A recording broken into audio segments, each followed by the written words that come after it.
Buckle up, Buttercup. Live from Gloucester, Massachusetts. Podcasting around the world. You're listening to the GloucesterCast podcast, a production of Joey Shimataro and Good Morning Gloucester Media. Kick back, relax, and enjoy the show with your host, Joey Shimataro, and his crew of merry castaways.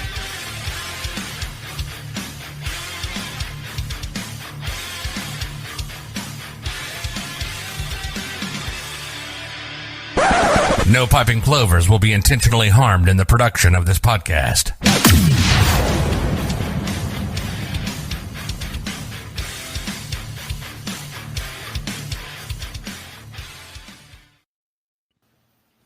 We did it. There you go. You did it. We fucking did it. Good morning, Gloucester. I want everybody to explain to the viewers how the time frame was. How many seconds before I got my audio? About, I'm going to say maybe 10. I was going to say about 10. I want to say it's like the last 1.7 seconds of the Celtics playoff game. I think that's I always say you never tell your viewers what happens before the show. What happens before the show stays with the show. Well, yeah. I think part of my anxiety is part of the shtick now. So no. The funny thing is, we didn't have a problem, Joe. We were all sitting here saying the same thing. We were going, "Oh, Joey's freaking out, right? Is that what you were saying? Because yes, sir. That would be accurate. It's GloucesterCast 457. I'm going to do a little Zen thing right here where I go, home. Well, I'll start by saying first day of vacation. Good job, Joey. You made it. It's GloucesterCast 457. We have a very special guest joining us today, Barry Hanrahan, Gloucester native. Incredible story. I don't know the whole story other than what I read on his LinkedIn page, but he started out at North Shore Community College and is currently the vice president and assistant general manager for the Philadelphia Flyers. So that's a pretty prestigious job. I don't know if anybody in Gloucester has held a position with a professional sports team that elite. I'm going to ask him if he knows if that's the case. We are joined with Jimmy and Pat Dalpiaz. Pat is doing the comments. You can say hi. Good morning. Sorry. I'm concentrating on. Yeah, we have Nichole Schrafft. Hey, Nichole, thank you very much for representing with your mug. Who else has their mug? Joe or Scotty's got his. Scotty. I have two. My other one's over there. Nothing for Chris. Nothing for Pat and Jimmy. Well, no, sorry. It's in the dishwasher, actually. Oh, there you go. 4 out of 5. Well, that's nice. Well, we get that going for us. We got that going for us. Which is nice. I'd be remiss if I didn't say that. That's right, Joey. Oh, my God. I'm just starting to relax here. We have a couple did I introduce Chris McCarthy yet and Scotty Mack? No, not yet. Good morning, Gloucester. Good morning. Good morning, Joe. Happy birthday, Joe. Thank you so much. I'm going to bring up the chat here. Oh, Pat, why don't you give us a rundown? We have joining us this morning, Wayne the Postman Moulton. How'd I do with that? Brenda Grimes Davis. Just say Wayne the Postman. Better than Michael I did last week. Joanne Wood, Joey Foote, Susan Casey Lipsick. Good morning, Susan. Happy New Year. Kate's on with us. Hi, Kate. Happy New Year. Let's see here. Mike Pavaza, Trisha Clinch, Lynn Scannell. All the way from Hawaii right now. Oh, really? Wow. Lynn and Phil are in Hawaii. Brenda Leahy. Good morning, Brenda. Jen Holmgren. Everybody. Good morning, Jen. Hi, Jen. Lois Ann Whitmarsh Hamilton. Good morning, Lois. It's nice to hear from you. Teresa Haggett and Pauline is with us as well. Very nice. Very nice. Thank you for that, Pat. We've got quite a few shares already. We do. We do. I got to come up with a prize, I guess. Dig deep in the closet there, Joe. I don't know. What am I going to give away? I got to figure something out. I'm down in the basement. How does it look? It looks great. The lighting behind you looks pretty good. Why don't you give away your sound equipment? I tried to go like very subtle here, and with a little bit of the little plant right there, the nice lighting. You know, there's a little too much glare coming off your forehead, Joe. That's to be expected. McCarthy, I see you made the makeup department today. All right, I'm going down here. Wow, there's a lot of questions. I see you guys put in a lot of questions in the show notes for Barry. I like that. That's very good. I don't know how much time he's going to have, but let's do a little New Year's Eve recap. Who watched Dick Clark, the Dick Clark show? Anybody? Is that the actual ball drop where there was zero ground? Yeah, well, in Times Square. Yeah, that was the one with Jennifer Lopez in the white dress. Good morning, Mick and Nina. Welcome. So Chris, I watched a little bit of it, Joe. Chris, what did you think? It didn't feel the same. I mean, it served its purpose, but everything seemed forced, and I mean, they had to do it. I mean, we watched it. That's the way that's the traditional way of, entering in the new year or ushering in the new year. I think that the Macy's Day Thanksgiving Day Parade was more entertaining.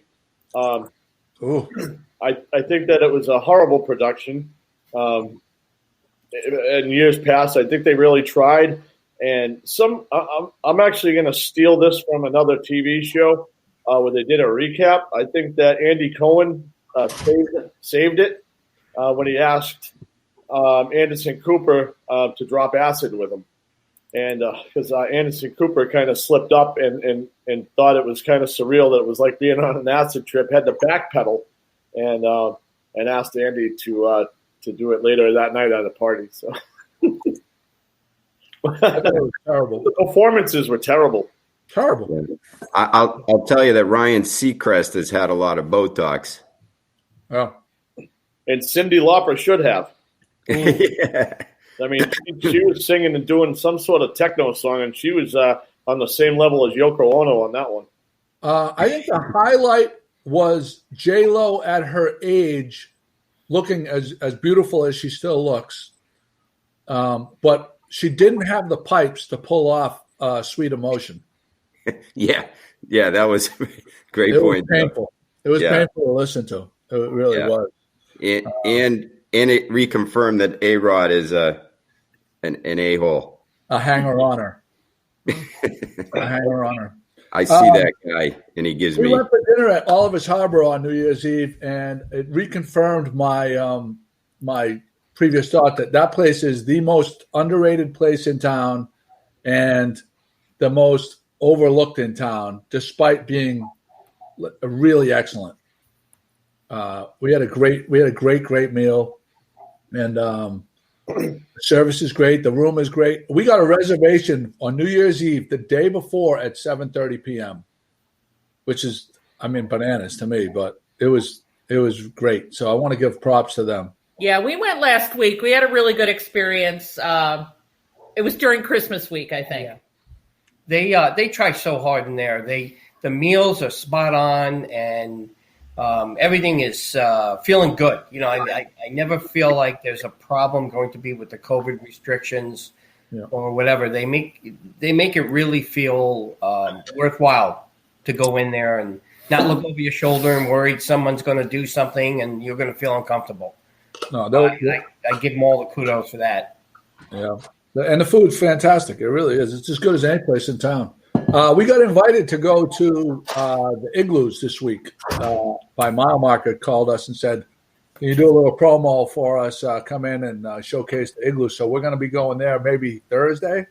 I'm going to talk to Patrick Hurd and see if we can get that done for Thursday. Nichole, you had a topic. If someone served you venison and called it steak, or served you bear sausage and swore it was just Jimmy Dean, would you be mad when you found out? We had this conversation was it New Year's Eve when we were just talking about the Elks. We did a drive by the Elks quickly, and it came up there because this happened in my house. I think I can say that. I think the kids are sleeping, but it happened in my house. And Finn is now privy to the venison and is fine with it, but he doesn't know about the bear sausage, and I think he might lose his mind.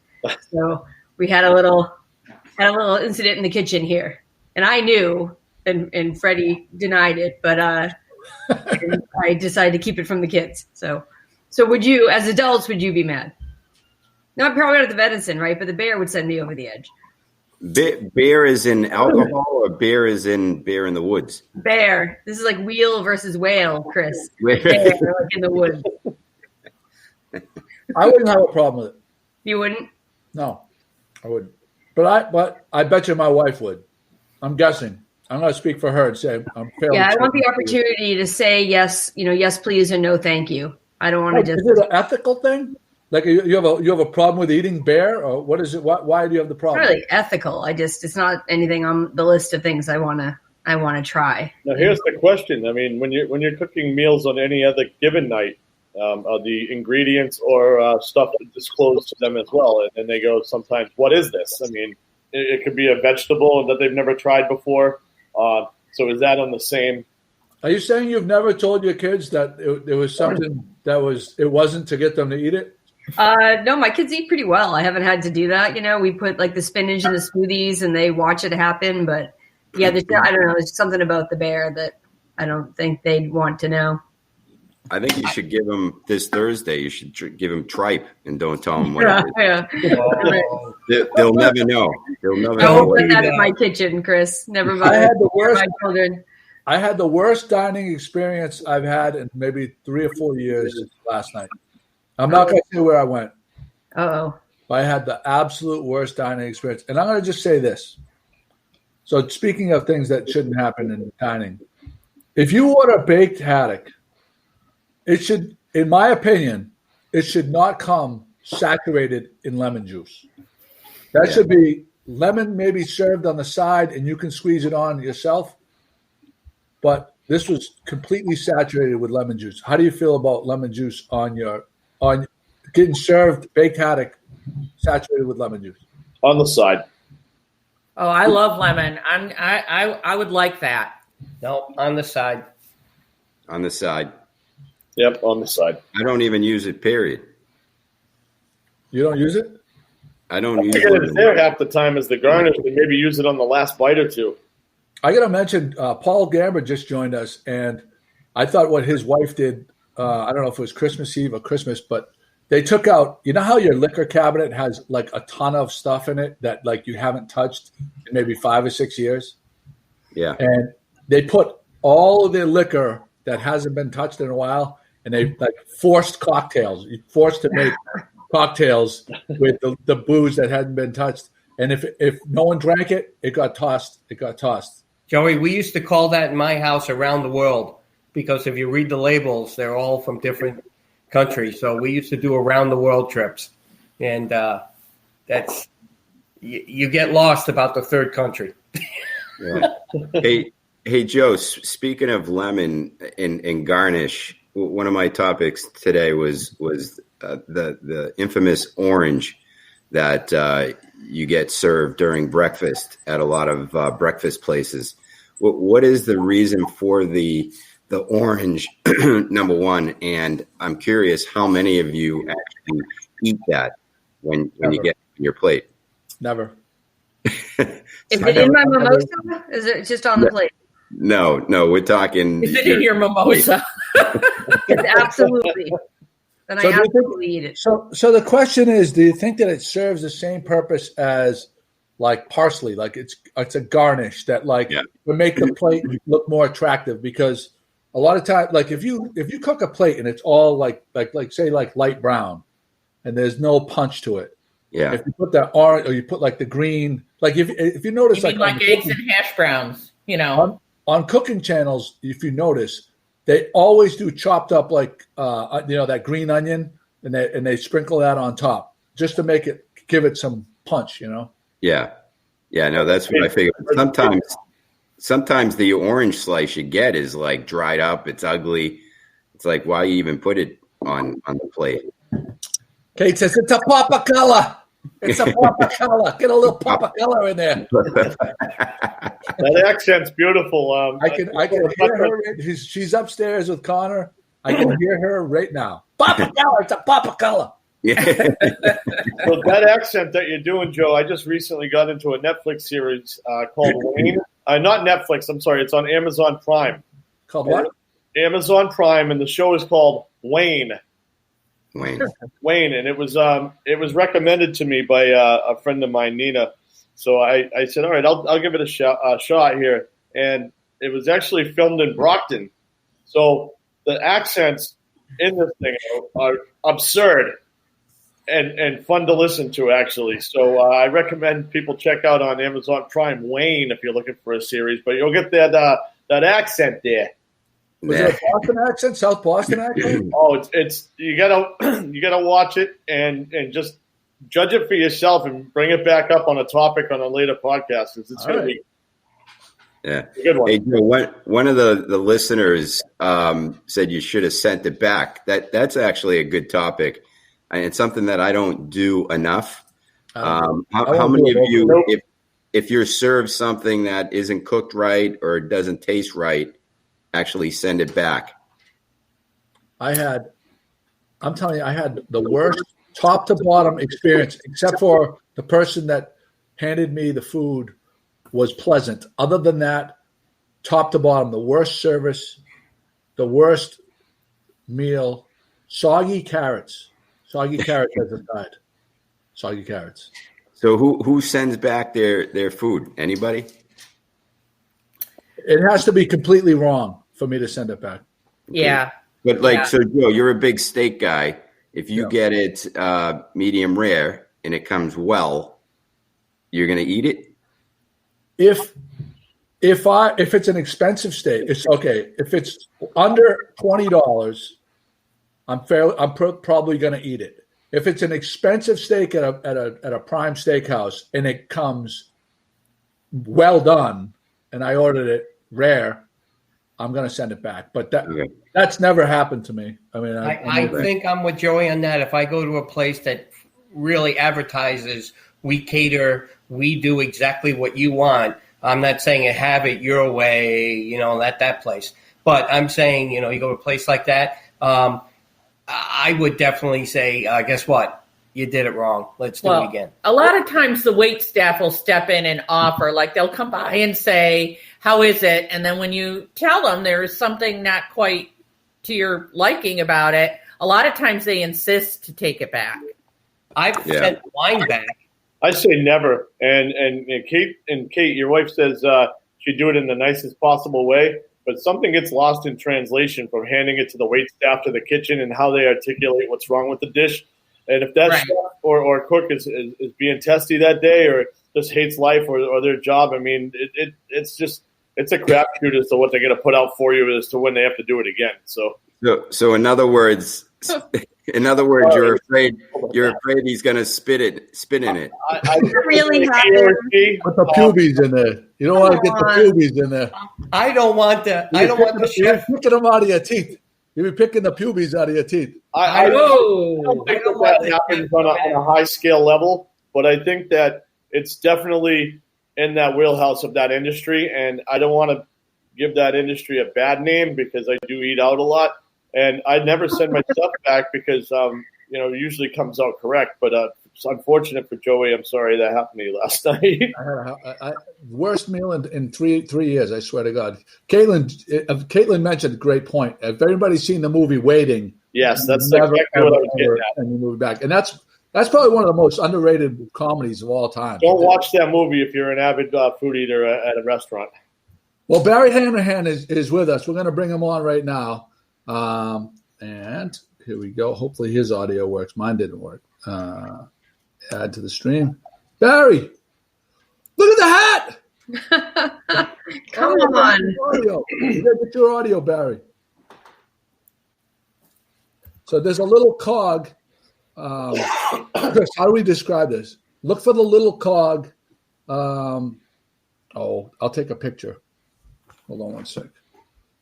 Who can do a screenshot? There's a Barry right underneath where you're at the very bottom of your thing. To the right, there's options, and there should be a little cog. If you hit the cog and then do your audio input. I don't think we should let him on. He's wearing a Philadelphia Flyers shirt. I can't believe he has a GMG hat. That's a classic. And a GMG hat, yeah. Oh, let me see. How can we describe it? Here we go. You hear me now? Yeah. Hey. All right. Oh, There we go. I'm tech savvy here. Precipitation? So Barry, Repping whenever I can. you are from Gloucester, Absolutely. and I see that you graduated a year after Chris and I. Okay. But so a little background. Here's a question that I didn't know. Did you play hockey? I played hockey growing up. Didn't play at Gloucester High. For some reason, when I got to O'Malley, I grew like 5 or 6 inches and decided basketball might be the best path, and played basketball with a bunch of the guys through O'Malley and a couple of years of high school. But deep down, hockey was always my passion. Just loved the sport, and fortunate to make a career of it. Do you remember back? I think it was the early '80s, the Gloucester High team, when they had those deep runs, and they arch rival against Saugus, and they were throwing the fish on the ice and stuff. Winthrop, all that stuff. Fun games to go to. The old Lynn Arena. I mean, those were great old barns to go in and, as a kid watching your hometown team play. It was pretty cool. That was intense. The fans were pretty intense. Yeah, it was. But I did a little stalking, and I went to your LinkedIn page, and I didn't really. So here's a question. The first question I want to ask you is this: so you are the assistant GM and the vice president of the Philadelphia Flyers. Correct. Do you think, or are you aware of anyone that was born in Gloucester, Massachusetts, that has ascended to that high in any professional sports league? Well, when you look at, across the board, not necessarily hockey, I mean, it's been some people from Gloucester that have, been high ranking in the sports industry working for teams. Dwayne Johnson, who is a mentor of mine, actually a coach of mine. He coached me on the Yankees. He was a coach with Bucky Rogers back in the day. Oh, wow. That was my team. Terrible. The only downfall of being on that team is you had to wear a Yankee cap around Gloucester. The only time in my life I put a hat on. Is that like wearing a Flyers sweatshirt? There's a little orange around Gloucester. Did you feel dirty during those days? He still wears it. But Dwayne's been with the Boston Celtics forever. Peter Sinagra, another Gloucester guy who was with the New York Mets for a period. I think he was there in the '86 run when they beat the Red Sox. So there's some folks from Gloucester. And of course, you got the Jack Weber, longtime scout, professional baseball, Seattle Mariners for many years. Okay, I'm going to stop you right here. I'm going to stop you right here. You're being way too modest, because the question was, has anyone ascended to the level of VP or assistant general manager on a major league sport? I'm not sure I could answer that. I'm not sure. I'm going to answer it for you. You're the highest ranking official, and we have you on the GloucesterCast. So thank you for that. Have you been a fan of? Have you been following Good Morning Gloucester for a while? I have, as you can tell, follow the blog on a regular basis. For me, it was a great way to connect with back home, and obviously, the posts are terrific, but the photos are just phenomenal. As we know, Gloucester's a beautiful area, especially in the summertime. I mean, some of the shots you get from the dock and just what others submit on your staff have just been great over the years. And then it's ascended into the podcast and connecting with people that, you may not have over the years. Social media has allowed you to still stay in touch, even though you live several hundred miles away. So it's been great for me. So I'd be remiss, Scotty, if I didn't ask you what we always ask our podcast virgins. the death row sub and the death row meal. Now, it doesn't have to be Gloucester based. It could be anywhere in the world. But the premise is, if you have to pretend you're on death row, and the warden comes in, and he says, "This is your last. I'm gonna get you a submarine sandwich from any. It has to be from a place though, not homemade. Any restaurant. I'm gonna get you a sub. What would the sub be, and where would it be from?" I still make a stop at Destino's every trip into Gloucester. Just love stopping in. We try to time it on the Fridays when they have the chowder, and just really take advantage of the trip. My wife for years would always ask me, said, "Why are we always timing this so we're arriving around 1 o'clock on a Friday?" I said, "I got to get there before they run out of chowder." But no, the subs are terrific there. My son's actually a junior at Endicott College, so he'll make trips down there quite often just to get the certain the chicken cheesesteak as he likes it, which isn't quite the chicken cheesesteak we have here in Philly, but it's unique in its own way, so that's always good.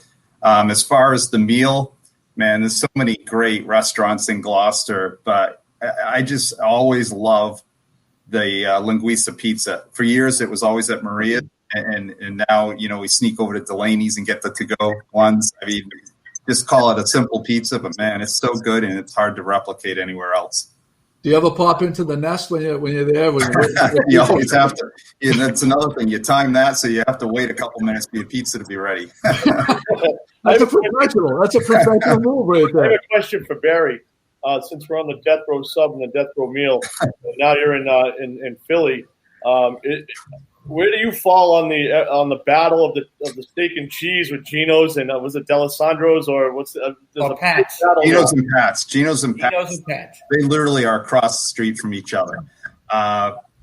Both are fantastic, and I've had both. But you always try to. Sometimes my kids will always point us towards Geno's. Okay, right on. All right, good answer. All right. He gave an answer, which is very surprising. I thought he was diplomatic and you truly can't go wrong. You can't go wrong. That's phenomenal as well. Actually, he said his kids. That's a very diplomatic answer. Barry, I have a question. Here's a question now. So starting out, your first education after Gloucester High was North Shore Community College. Yep. And you went from there to Florida Southern, Bachelor of Science in Sports Management. And then from there, sports management degree is today, but yes, I graduated there in 1990.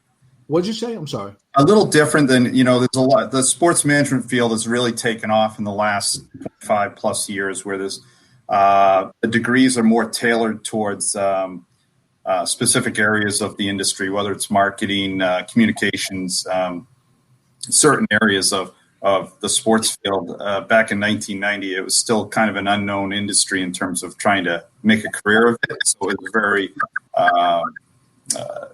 not as in-depth as it is right now with some of the degrees. But for me, it served my purpose. I was able to combine a lot of my electives with business courses. And, I felt best suited when I wanted to pursue a career that degree from Florida Southern helped me a lot.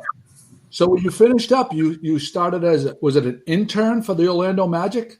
Yes. Actually, go back. Dwayne Johnson had mentioned something that they were interning or setting up internships, and I was able to connect with the Magic, and I was painting houses back in the summer in Gloucester, and I remember it was before cell phones and everything, and my dad rushing down to a house over in Anasquam, and you got a 2:00 interview with the Magic over the phone, an initial one. So I had to drop the paintbrush, go do my thing.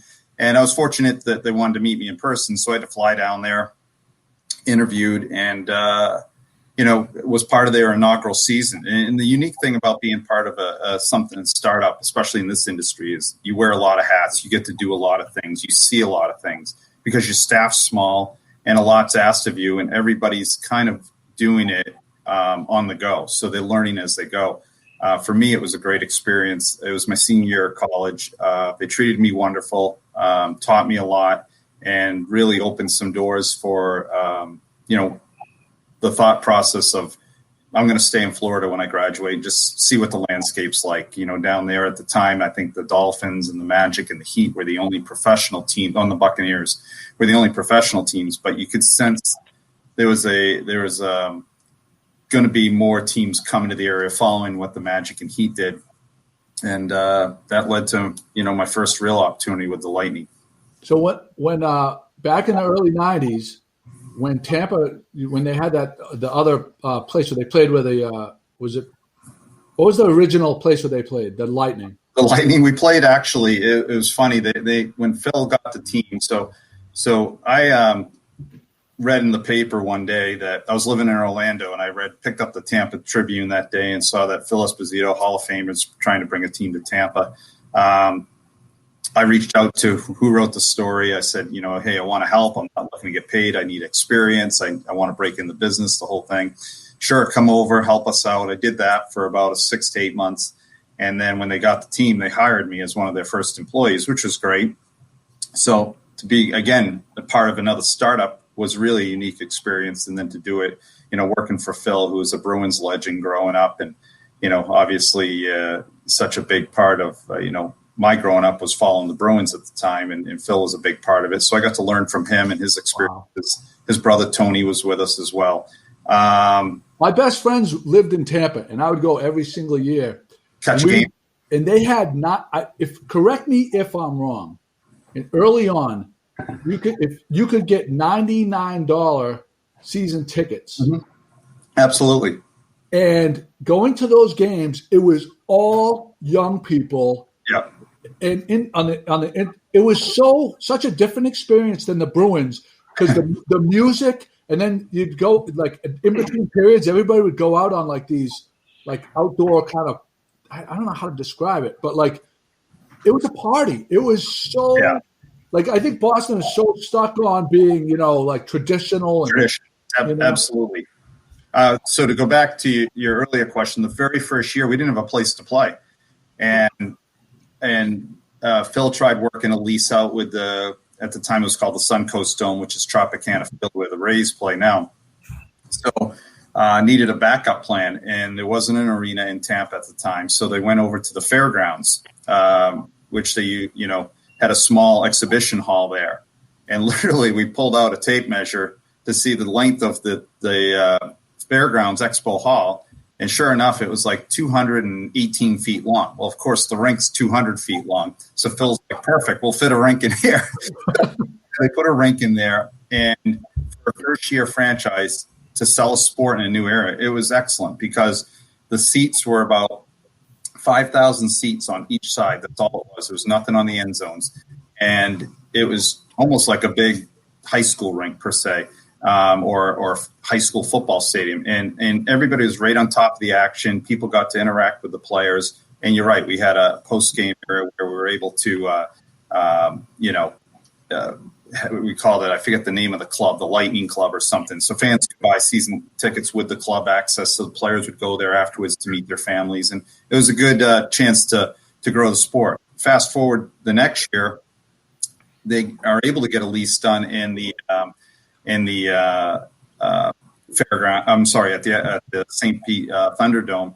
And part of the thing was now we have 30,000 seats to play with instead of 9,500. And one of the things they did is they took the upper deck of the baseball stadium and said $99, come up, and it was general admission ticket.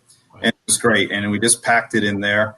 The playoff game, fast forward 2-3 years later against the Flyers, actually, ironically, we had 28,000 people in there, and it was just electric, game in overtime. And I think that really cemented the area as a hockey market. Oh, it's great times. I mean, could you imagine just like what a great, it's just an unbelievable take, and what a great way to market that and to get people invested, right? I mean, absolutely. And then 100%. It led to the building of the new arena in Tampa, which at the time was called the Ice Palace. And then I left there in '97 after year one of the new arena, and been in Philadelphia since. Northeast guy ever since again. So we have a question from Bobby Marshall. Ask Barry about the outdoor game, Philly against Bruins this year. Is that going to happen? That's the rumor, huh? We haven't received any confirmation on it. If it is going to happen as described in the media, it would be a pretty unique experience to put a rink out near Lake Tahoe and the picturesque background. But we haven't received any confirmation from the league on whether or not that's going to happen. But if it does, those games are always special. They're unique to be a part of. This would be my fifth that the Flyers have been a part of. The first one was with the Bruins in Fenway Park, which was just a great event with the snow dropping and everything. And is that part of the Winter shot at them? We owe them one because they got us that day. Is that part of the Winter Classic, Barry?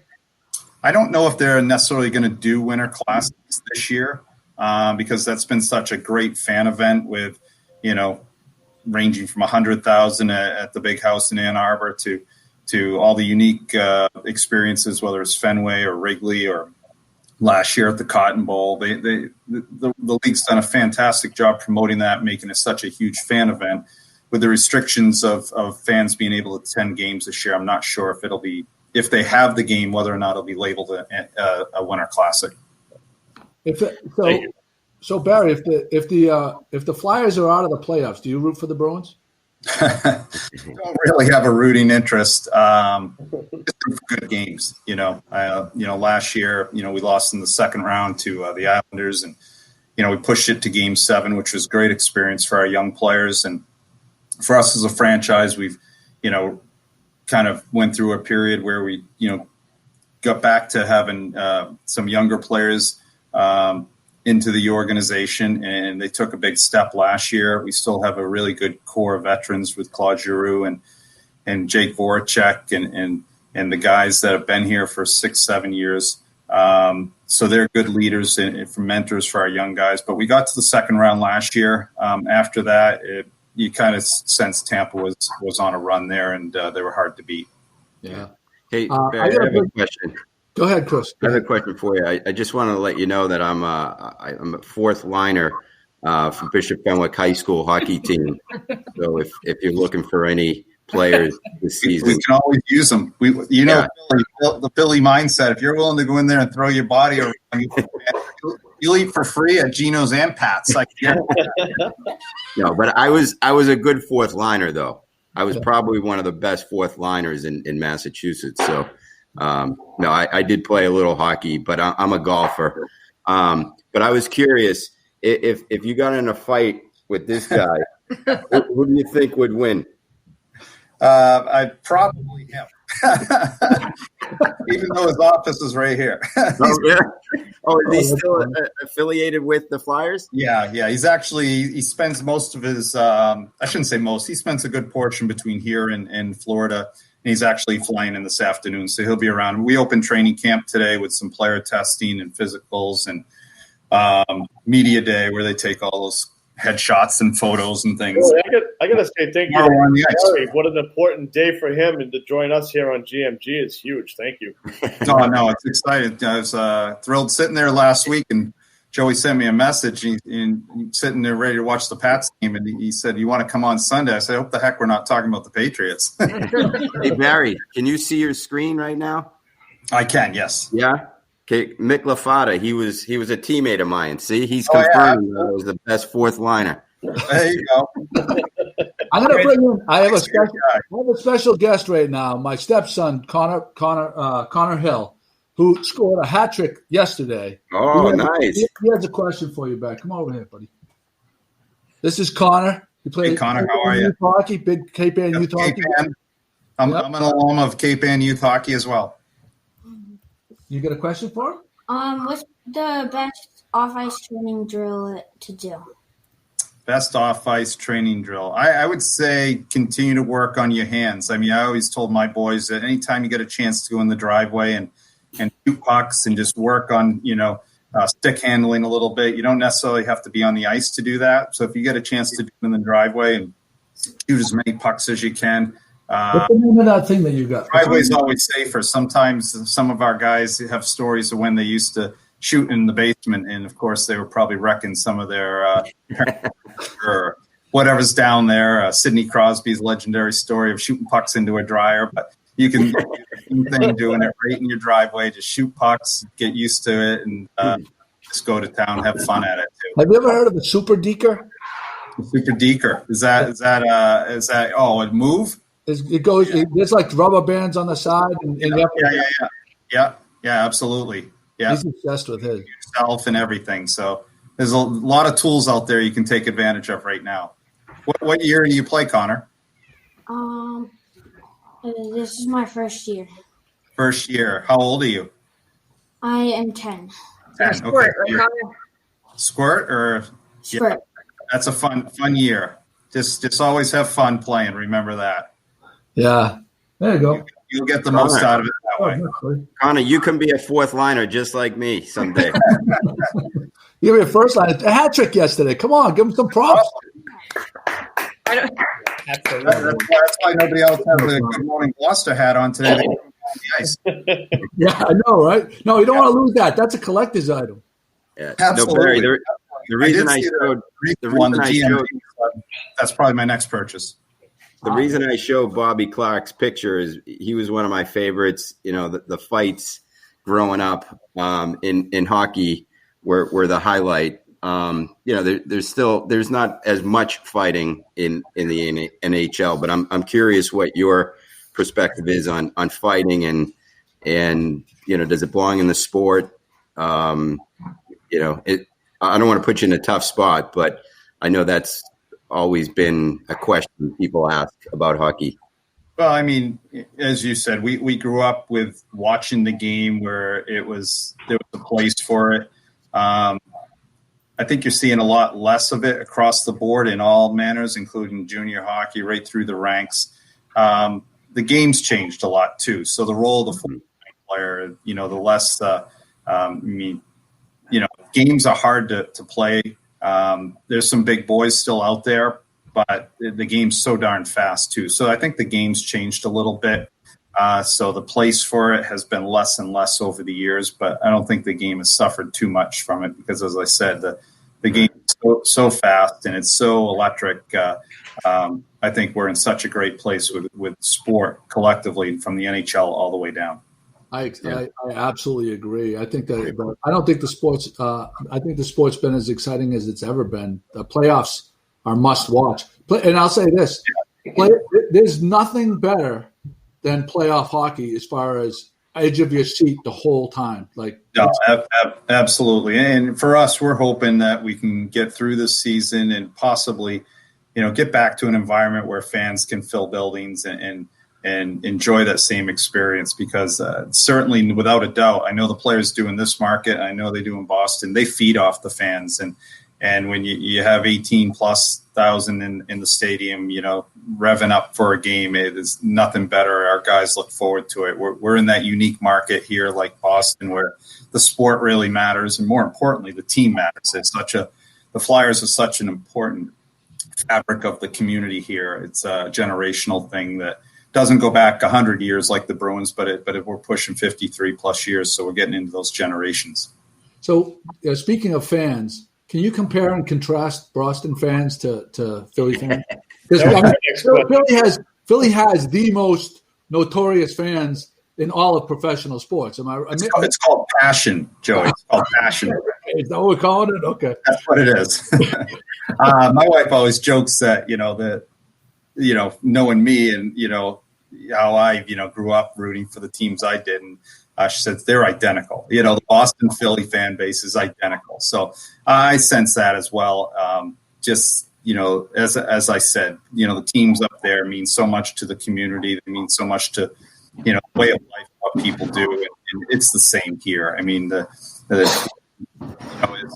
as from a Patriots fans, I'm sure you were happy with the outcome of Super Bowl 53 when they lost to the Eagles, or 52, I apologize, when they lost to the Eagles. But being here at the time, it was very similar to when the Red Sox won in 2004. So it was generations. In fact, one of my good friends has a picture that I ended up getting framed for him, and it's 4 generations all in their Eagles gear, hugging and crying, and just that was I'm sure a tough loss for the New England fans, but at the same time, to see what it meant to the people here, it was identical to 2004 in Boston. So it's pretty neat to see that, and sports matter here.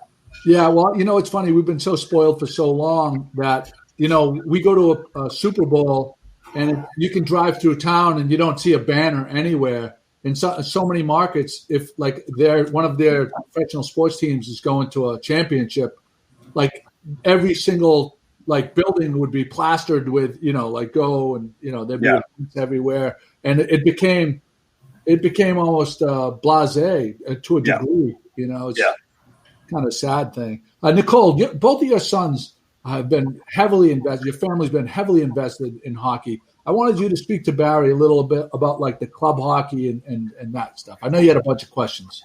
Yeah, I was stalking you last night as well, Barry, but, so my kids are a Pee Wee and a Bantam. So 6th grade and 8th grade, both with Cape Ann youth hockey and a little bit of select hockey on the side. And, all the talk lately has been young athletes burnout and whether it's okay to play one sport year round or whether it's truly better to stick to the season. And hockey at this age is usually August till the end of March anyway.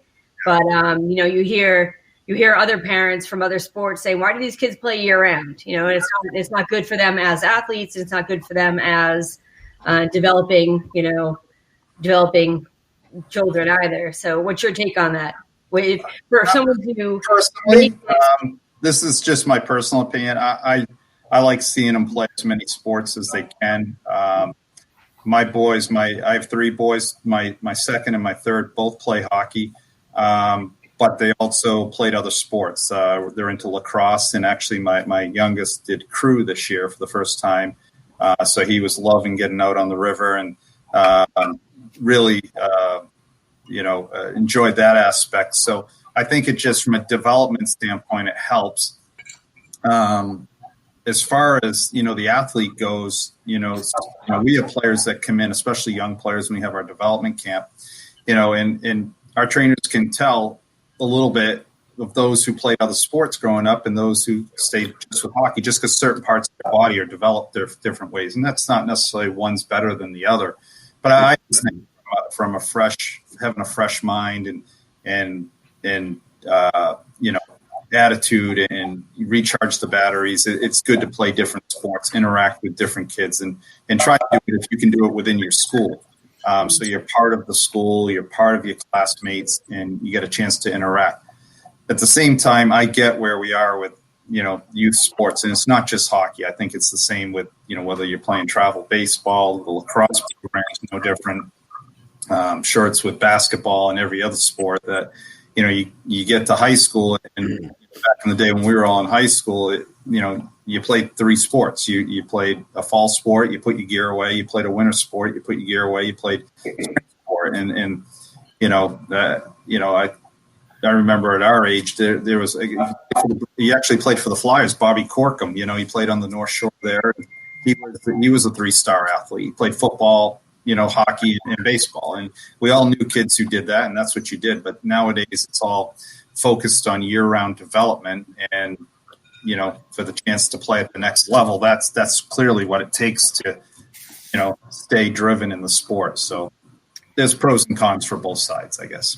Yeah, it's tough not even to play at the next level. I mean, where there's no aspirations in this house of playing past high school, but even to do that, you notice now that you really need to. My kids usually sail over in Rockport in the summer. They play a lot of baseball, and even now you can notice the gap between kids who are playing year round and kids who aren't playing year round. And even if that's with no aspirations to continue after high school. So it's a tough call, Yeah, it certainly is. And then when you get to the age of Bantam, when, you get to 8th grade and all of a sudden, physically the bodies are changing for the young players. And now the competition gets a little different when you're playing at the lower levels. Everyone's the same strength. Everyone's the same height. Everyone's the same size generally. And now all of a sudden, those who are going to be 6'2" are taking that growth spurt. Those who are, different body sizes. It all changes, and the games get more physical, and it gets a little bit more like young adult hockey, which,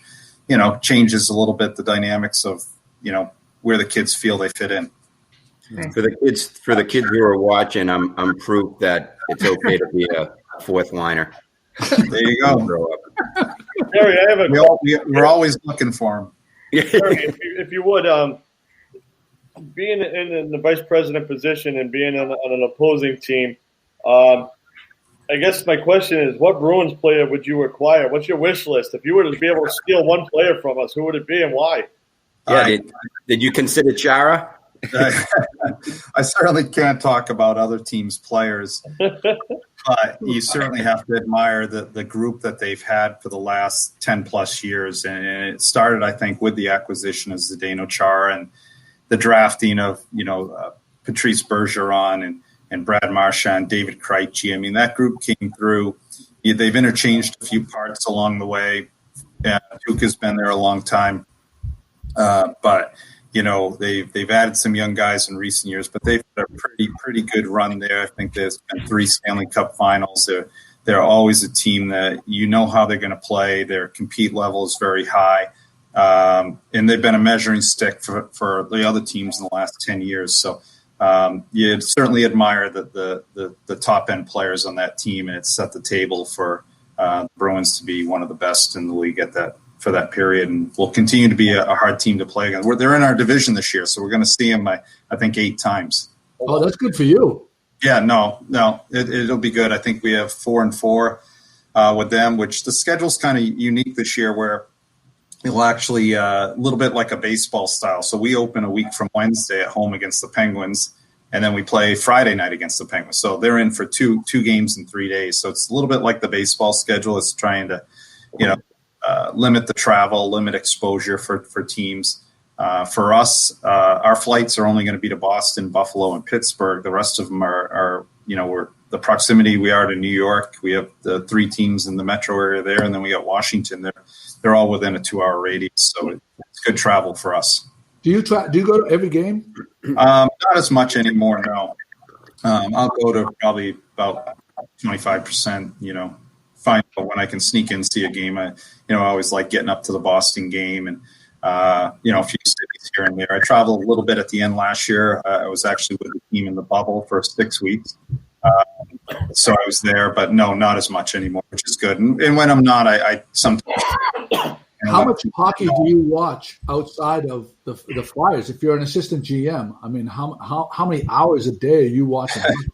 The scouting side isn't necessarily, where my job requirement is. So I pretty much watch all the Flyers, and then I try to stay in tune with our minor league team as well. And then outside of that, just whenever there's games on, I obviously try to catch them and watch them. But the most fun games are my kids' games. Those are the best to watch. Oh, no question, right? My daughter's soccer's. I'd rather watch that than anything else. Without a doubt. Barry, I saw in the Boston Globe today, I didn't read the full article, something about the NHL putting a chip in the puck this year.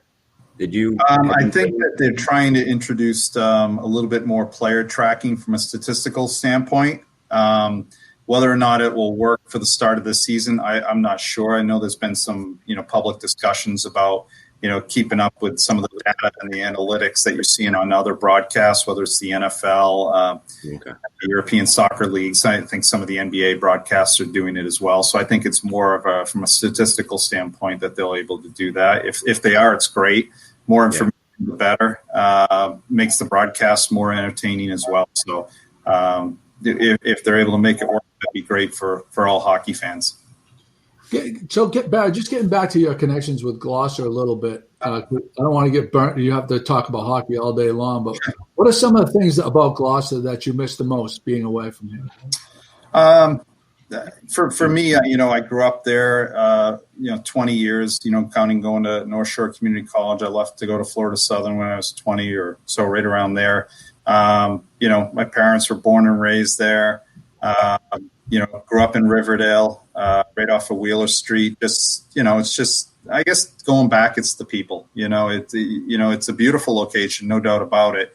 But just the people, and knowing that when you go back, nothing from the genuine people, that never changes, which is good. And then obviously you have family that's there, and just take advantage of sharing some of your youthful experiences with your own kids is always something neat as well.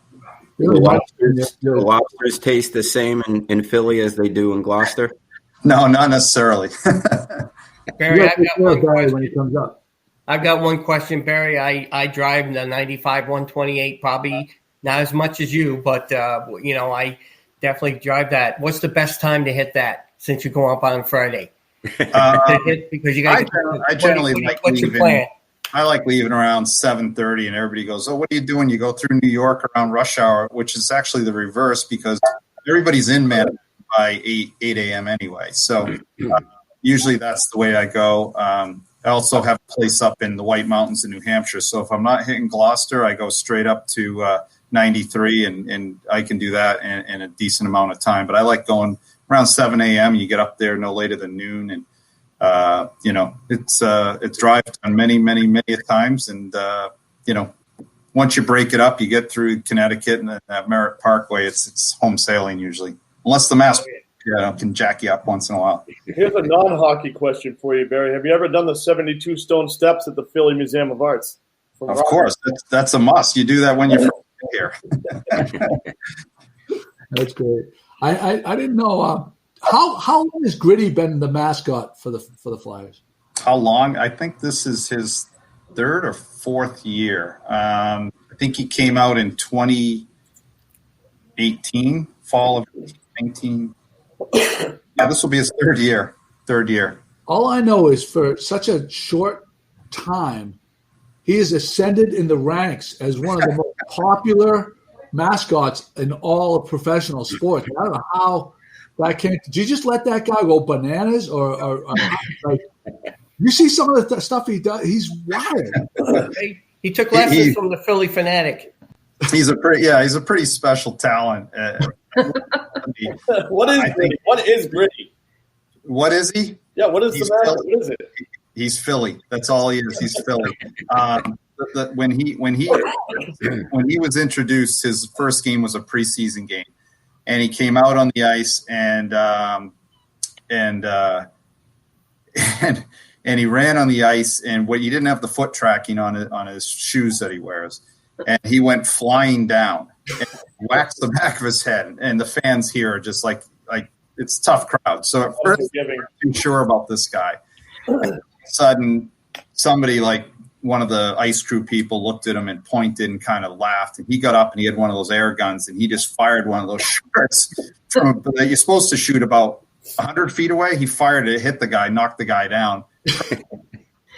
Anyway, long story short, everybody's mimicking, making fun. He's getting hit up on social media left and right that night, and I think the Penguins mascot might have said something on social media or just did LOL, and he responded back as "sleep with one eye open, bird." And that's when everybody said he's ours, he's Philly, and so everybody just adopted him. There he is, right there. Right there.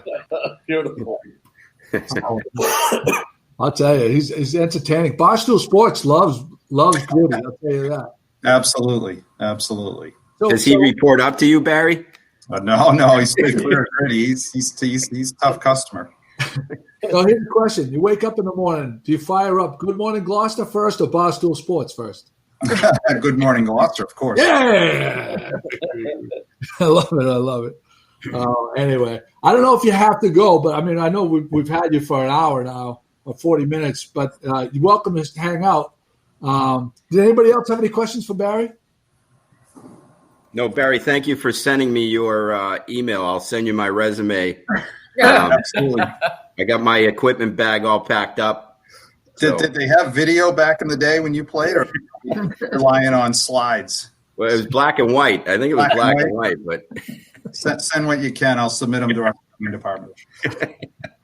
Barry, thank you so much for joining us. We appreciate it. It was a lot of fun. Thank you, Barry. That was awesome. Best to everybody in Gloucester, and hopefully get up there sometime in the near future. So, yeah, thanks for following. Don't forget, when you come up, come see me. We're going to take care of you. I'm going to personally buy you some lobsters. That sounds great. Look forward to it. All right. We'll see you, Barry. 21 to everybody. What a great guest. Was that a great guest? That was awesome. It was definitely a great guest. There was no lack of answering questions, and he was very fun with everything. So, yeah, he was great that he supported Philly, but he also supported Gloucester, and he also mentioned about the Pats and Bruins. It was great. Oh boy! Well, I am very appreciative. I was trying to think of some of our high-profile guests that we've had over the years. We had the guy that's married to Julia Louis-Dreyfus, Brad Hall. We had who do we have? We had the lady from Anasquam there that does the acting. Oh yeah, the actress. Oh my God, why can't I think of her name? Yeah. Why would you even try? Yeah. Lindsay Krause. Lindsay Krause, thank you. Krause. We had the football player, the Patriots football player. Yeah, Obi Melanaflu. Yeah, I don't know if he's still playing. I'm not sure. If he's still playing. Who else? We've had Jim Dalpiaz. Jimmy Dalpiaz, the parking lot attendant for the third level New York Mets affiliate in upstate bumfuck New York. Wayne the Mailman. We had Wayne the Mailman. Yeah, Wayne the Mailman.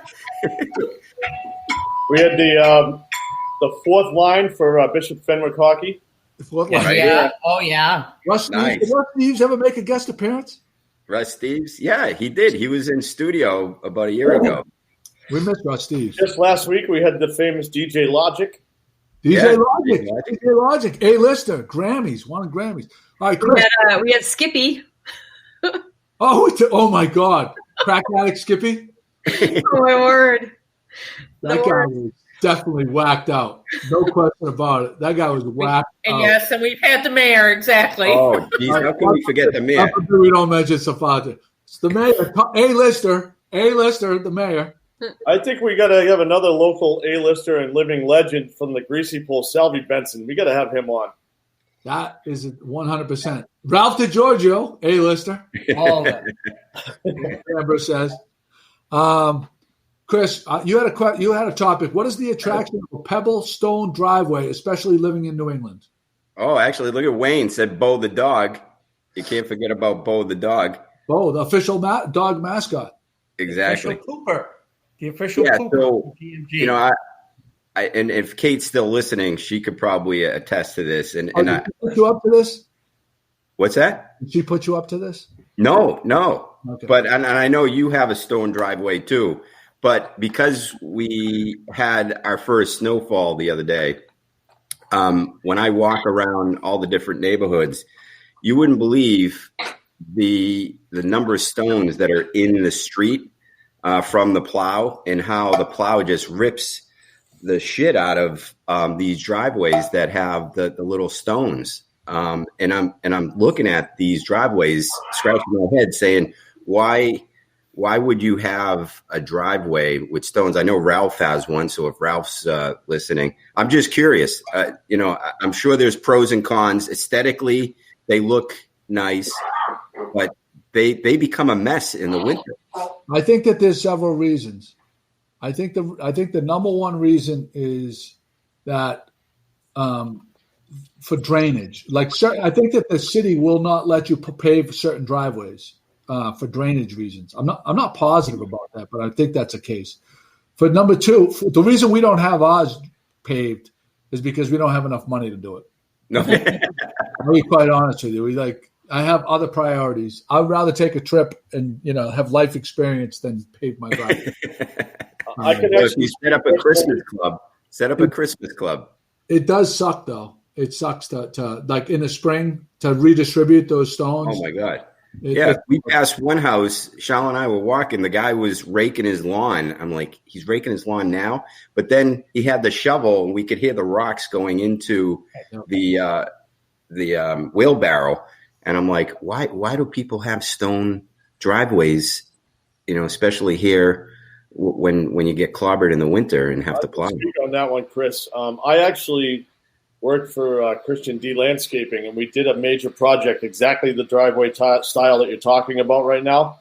It wasn't just all stone, but it was cobblestone, and in the seams of the cobblestone was the rice stone.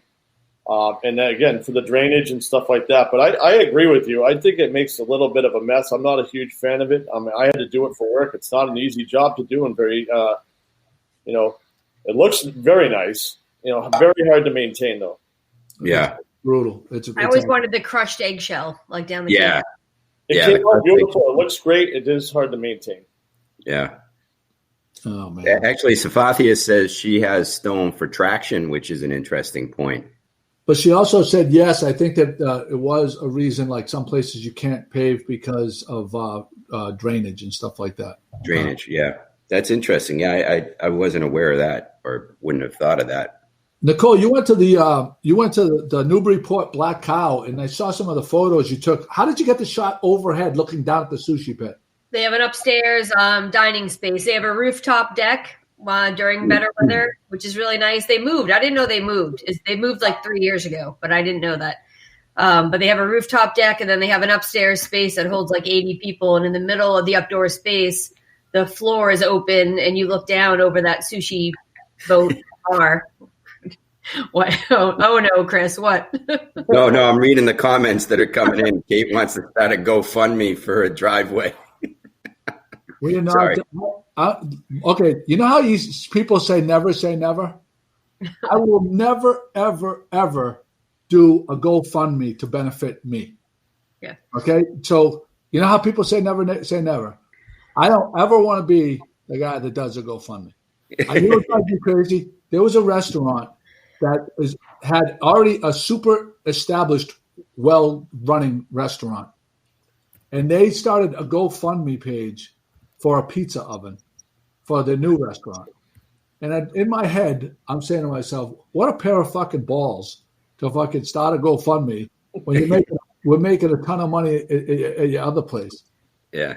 It drives me crazy. But Joe, one of the other comments, it might have been Safathia, in terms of the cost to maintain a stone driveway. So you'd mentioned your big issue is cost for putting a paved driveway in, but the amount of money that it costs you each spring to maintain your stone driveway, have you run the numbers being an accountant? I do all the redistributing of the rocks. So there is no money that exchanges hands for that part. Well, don't call me to help. It sucks. It's not fun. It is not fun. So I did a little thing here where Pat, if you could do me a favor, Pat, and not don't put any more of the comments on the screen, because I have them put in this. If you look at the screen, I have them coming in the sidebar. Okay. You got I thought he was missing something. Yeah. No. Oh, I see it. Yep. You see that? So Yep. now everybody can see the comments as they come in, and that will aggregate them from YouTube, Facebook, and everything else. Wayne the mailman says paving is the only way, and my guess is that he just likes it because he doesn't want to get his shoes dirty because or his truck stuck. So, hey Joey, just to give a little preview of what's coming up for next week. You touched earlier in the podcast for people that are just joining us as viewers. The igloos live from mile marker 1. Yep, we're gonna. I think Thursday we're gonna. Oh wow, there you go. It's just a webcam. Is that a live view, Scotty?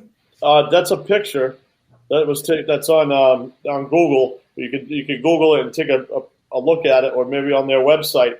But what an amazing job they did with these igloos. I have not personally been in one yet, and I'm looking forward to that podcast. We had a great lunch there the other day. Why don't you tell people about what Patrick had said? Like they're adding more. Yeah, they're gonna build. I think it was 2. They're in construction right now. I think adding 2 more, possibly 3 igloos, and I think they have a total of 5 right now.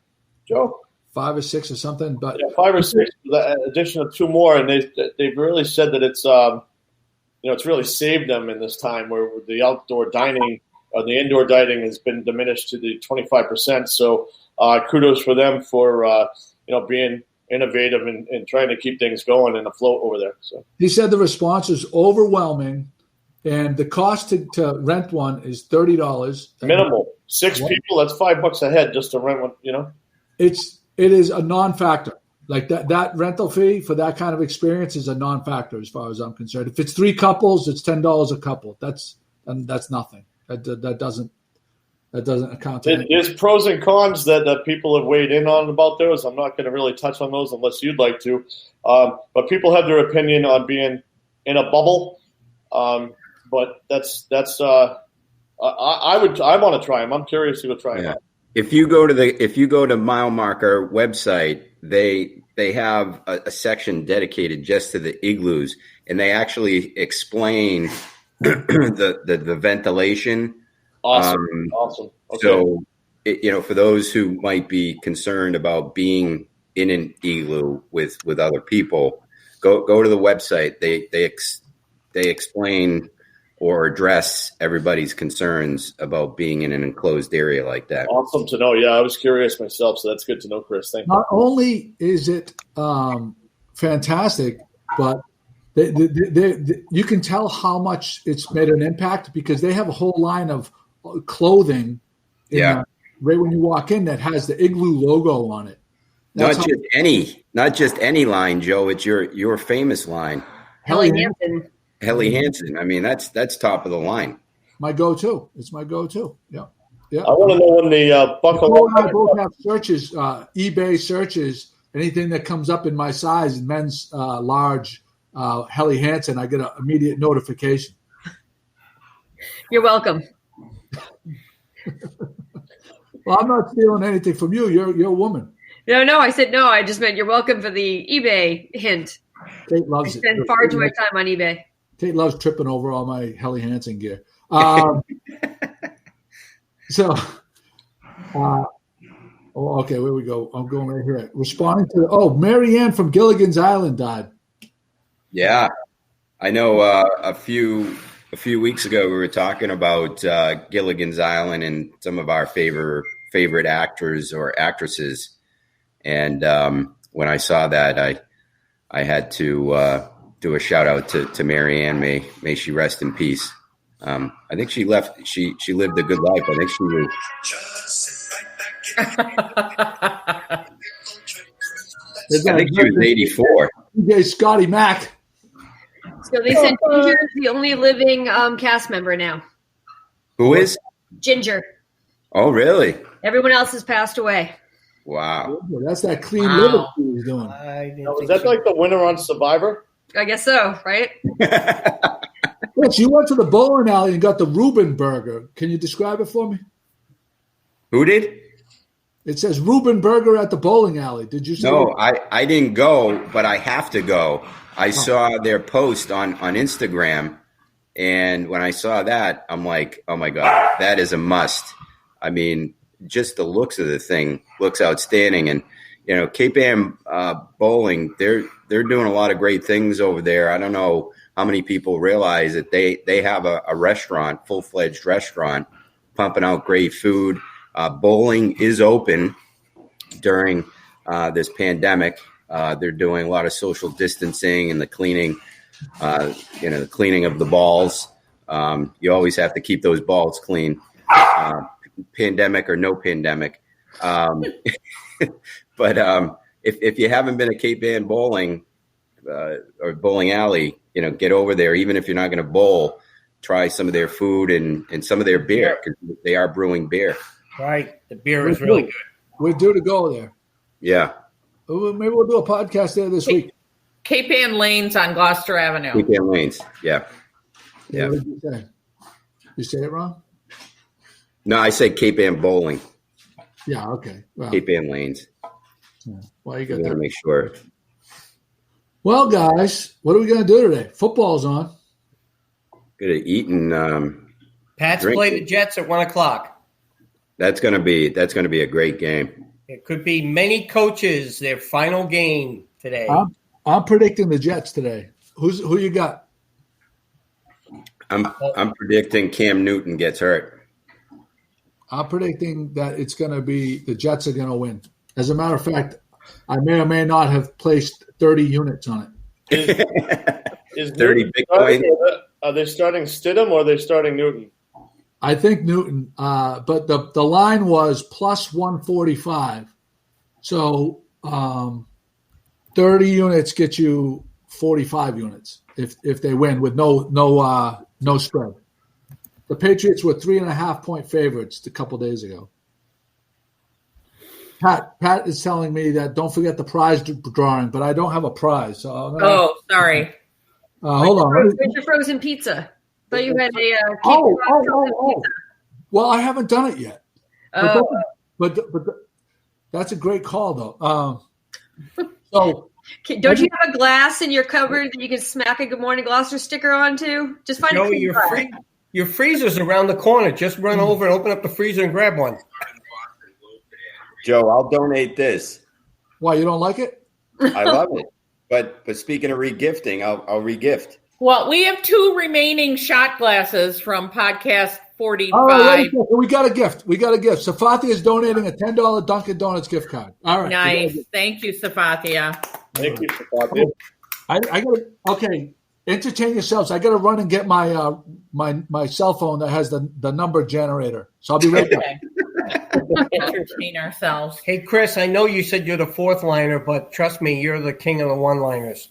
Okay? But Oh, what about? No, I'm just saying what people are thinking. That's all. So let's have a little meeting of the Merry Castaways. We've been doing that a lot this week without Joey. There's a lot of that going on, Del Piaz. I call this meeting to order. Nichole, would you view the minutes, please? Yeah, sure. We'd like to go back to the transcripts of the last Yes. Merry Castaway. We talked about COVID face masks being representative of one's undergarments. Is that right? Oh my word. Do they reflect? Don't buy one from Victoria's Secret. Scott, I knew you would remember that. I have to say that I'm not going to put this person on the spot, but this person looked down and said, "Ooh, white cotton." All right. I need to count. How many, Pat? 7. 7, that's it? Yeah. Well, we didn't pimp it because there wasn't anything to pimp. So. Yeah, that's true. That's a good point. That's a very good point. All right, I got to put in the numbers. All right, should we give people? All right, we're going to give everybody right now. You have 15 seconds to share it on Facebook and type in shared. And we can see because it's over here now. All right. All right. Boy, talk about dead air. Yeah, right. Brenda Grimes Davis says, "What about cooking with Sister Felicia?" I'm not gonna. She's not. No, that's we don't. That's not going to be a prize that like for sharing the podcast. That's a big money, big ticket item. Big ticket cooking with Felicia. But we are going to do. We got 2 people just shared it. See that? We are going to do a Cooking with Live with Felicia podcast. Where Felicia, actually, she was supposed to give me the recipe, and we're going to put it out there. We're going to tell people to get the ingredients ahead of time, and we're going to broadcast it like overhead so she can give instructions on how to make a certain item. That's awesome. Yeah. Is it going to be tripe? Brenda Grimes Davis was selling Felicia short on that. No, she says not a prize. She's clarifying here. Yeah, it's not. We're up to 9. Yeah. Joe. Yeah. Joe, can we do tripe? No. Brenda Grimes Davis, I get it. Brenda wasn't saying to offer that as a prize. She was just wanting the information. Okay. Right. I'm sorry. I have to apologize. Thank you, Brenda. But I'll get that information from Felicia today. I'm going to guess and say maybe Wednesday night or something like that, but I have to check with her. I don't know if Felicia's watching right now or not. All right. Pat, how many people do we have? 9. 9? Okay. 1 to 9. Chris, if Brady makes the Super Bowl, we all have to eat tripe. Wait, All right. Hang on, Joe. Right there. I'm out. I already ate it. I'm out. No, but Jimmy Dalpiaz right there. Just put it on the line. He can eat it. I'll be happy to watch him eat it. And we'll live stream. Jim, that's a deal. We're going to live stream you eating 50 feet tripe. Jimmy, did you give you is the Pats or Jets today? No points. What do you got? Oh, I'm going with Pats. I want Pats defense. They're gonna stop the Jets because it's all they're fighting for pride, and I give tremendous pride. All right, Nichole, who you got? I don't Pats.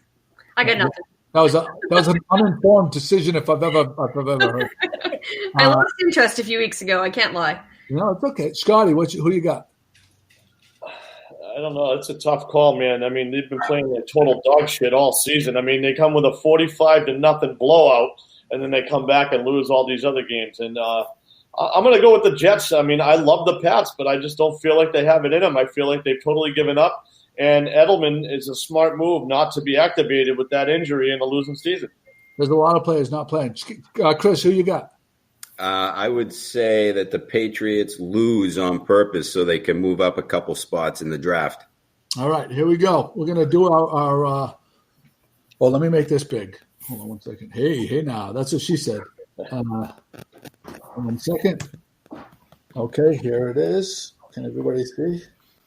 And Number 8 was one of the last people that did it. Francine Ruda. Francine. All right, Francine, you are. I got to get back to it.